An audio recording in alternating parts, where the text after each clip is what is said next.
Good morning and Suprabhat, my dear children, respected teachers and others. Today is Yoga Divas. योग भारत की प्राचीन परंपरा की अमूल धरोहर है। यह मन, मस्तिष्क और आत्मा को शुद्ध करती है।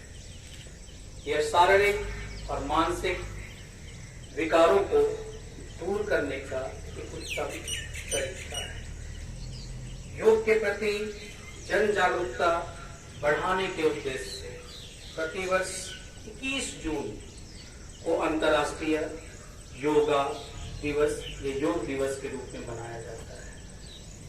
कुछ प्रश्न आपके दिमाग में आते होंगे कि 21 जून को ही अंतर्राष्ट्रीय योग दिवस क्यों मनाया जाता है और इसकी शुरुआत कैसे हुई। तो यहाँ पर मैं आपको बता दूं कि इसकी शुरुआत वर्ष 2014 में संयुक्त राष्ट्र महासभा में भारत के तत्कालीन प्रधानमंत्री श्री नरेंद्र मोदी जी के द्वारा एक प्रस्ताव लाया गया। क्यों ना प्रत्येक साल 21 जून को योग दिवस के रूप में मनाया जाए। बाद में इस प्रस्ताव पर सभी लोगों ने सर्वसम्मति दी और 2015 21 जून से अंतर्राष्ट्रीय योग दिवस पूरे भारत और पूरे विदेशों में मनाया जाता है। और योग करने से व्यक्ति की जो उम्र है वो बढ़ती है।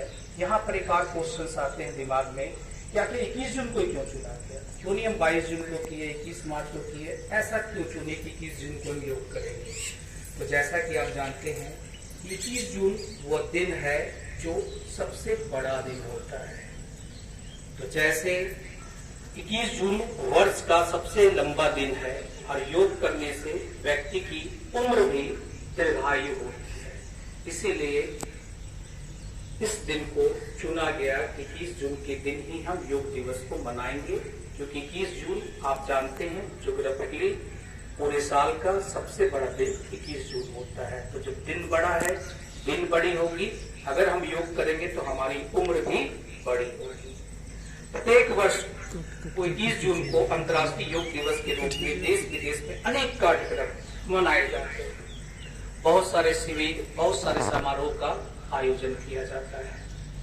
आदिकाल से ही हम कह सकते हैं कि हमारी प्राचीन भारतीय शास्त्रों में भी योग का उल्लेख मिलता है। आप जानते हैं महर्षि पतंजलि, जिनको योग पर बहुत जोर दिया और योग गुरु के नाम से जानते हैं।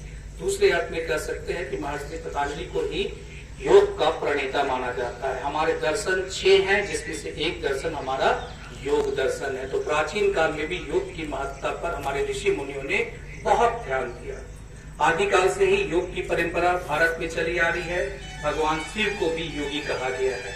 योग धर्म अध्यात्म तथा स्वास्थ्य संबंधी से जुड़ा हुआ है। आज जब हमारा जीवन अनेक बीमारियों और विकारों से घिर रहा है, तो ऐसे समय में अपने आप को मानसिक स्तर पर, आत्मिक स्तर पर स्वस्थ रखने के लिए हमने योग का साधन को चुना।